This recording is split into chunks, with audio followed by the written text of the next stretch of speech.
evaluasi serta pertimbangan siapa yang pantas menerima itu.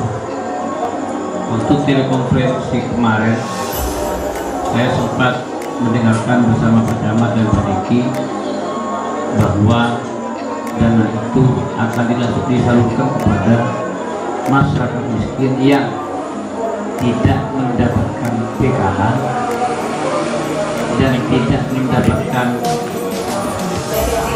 BPNT. Terus lagi ada ini Pak Tinggi tidak tahu betul, ini bukan data saya, tahu-tahu Dinsos sudah menunjukkan nama-nama dan ini orang yang juga mendapat bantuan dari pemerintah. Ini baru saya dapat kemarin. Muhammad Sallallahu Alaihi Wasallam beserta keluarga, sahabat hingga umatnya sampai dengan akhir zaman. Bapak Ibu sekalian yang kami hormati, saya akan coba memulai dengan mengulas sedikit berkaitan dengan besarnya dana desa dan alokasi dana desa. Saya ulas karena memang kewajiban pemerintah desa itu untuk menyampaikan berapa sih besarnya anggaran yang dikelola dalam 1 tahun di desa tersebut. Pertama berkaitan dengan dana desa. Dana desa awalnya kita punya alokasi sebesar 930.831.000. Kemudian untuk alokasi dana desanya lebih kecil, 664.558.000. Tapi yang perlu Bapak Ibu sekalian perhatikan, gara-gara, kalau boleh saya bilang gara-gara ada COVID, semua anggaran atau keuangan dari pemerintah daerah yang biasa disebut sebagai perangkat daerah, termasuk di dalamnya kecamatan, rata-rata dipotong semua, Pak. Dipotong semua 49%. Ada kegiatan yang mungkin dulu sempat dijanjikan dan tidak terlaksana, itu Bapak Ibu sekalian harus sudah bisa memaklumi.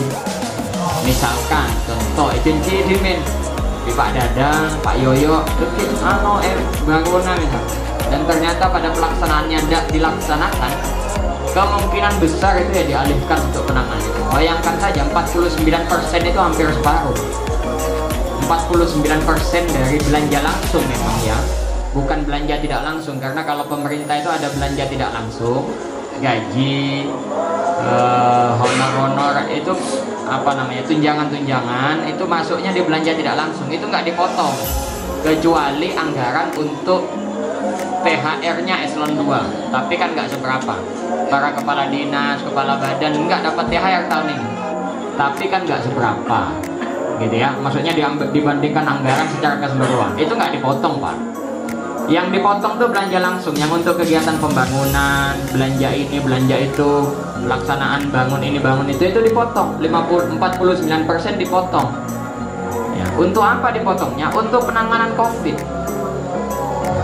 Walaupun penanganan COVID kita itu sempat waktu itu di tingkat di Jawa Timur, kita dianggap yang paling kecil, yang paling besar itu Jember kalau saya nggak salah.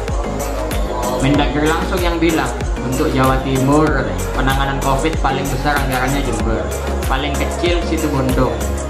Awal karena kita kesulit ya, kalau kemudian mau dipotong kan sulit, Pak. Orang mau coba suruh usul lagi ya, pada PC usul lagi cepet 5 menit mari saya usulan ini, Pak, kalau usulan. Tapi kalau suruh motong seminggu tak mari-mari ya. Tapi ketika kemudian ada ketegasan dari pusat suruh 49% potong, Pak. Karena yang dimiliki itu kan hanya angka seperti ini. Desa misalkan DD-nya 930, nanti saya cerita lebih lanjut. 930 terus suruh potong 10 juta. Pak Kades tidak mau, ya tak motong ya. Pemerintah pusat tinggal bilang jangan nabok, tak motong. Saya penting PC dikit dari pusat, perak sangat ngatur 20 juta. Jadi sama seperti itu ya. Nah, khusus untuk desa, karena kemudian semua dipotong, dana desa juga dipotong. Dana desa itu kan datangnya langsung dari pusat. dia dipotongnya tidak begitu besar, hanya 10.807.000 dipotong dana desanya. Maka kemudian ini juga nanti harus ada penyesuaian berkaitan dengan APBD. Yang cukup besar itu alokasi dana desanya Pak, ADD-nya. Karena ADD-nya ngikutnya ke DAU, sumbernya Pemda lah, dana alokasi umum itu. Jadi kalau kemudian SKPD dipotong 49%, ini masih untung. ADD kita dipotong ya hanya 10%, nggak sampai. Ya. Jadi ADD kita yang awalnya 664 itu dipotong 63 juta. Artinya apa? Jenengan masyarakat sekalian ini, khususnya teman-teman perangkat, teman-teman RT yang menjadi penyambung lidahnya Pak Tinggi, pemerintah desa itu harus paham. Dengan adanya COVID, anggaran kita itu dipotong. Berapa dipotongnya? Dipotongnya itu dalam 1 tahun sekitar 74 juta.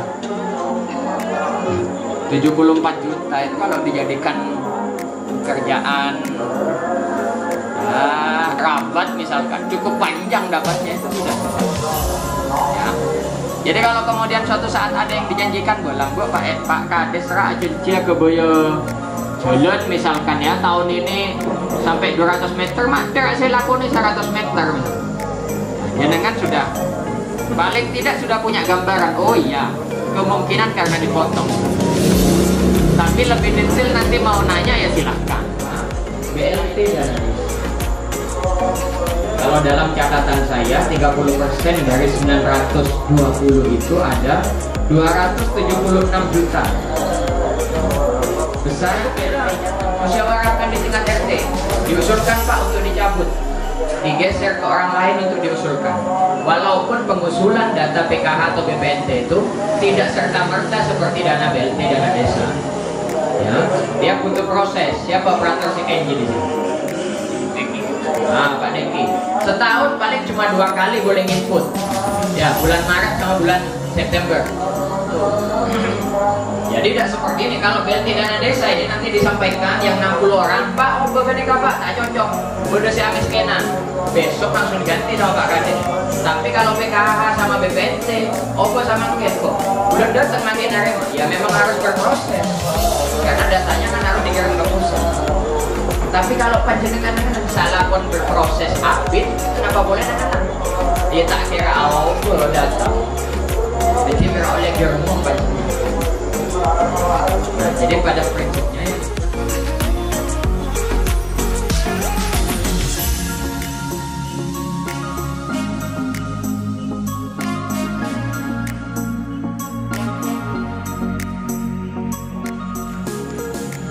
Bu Jati,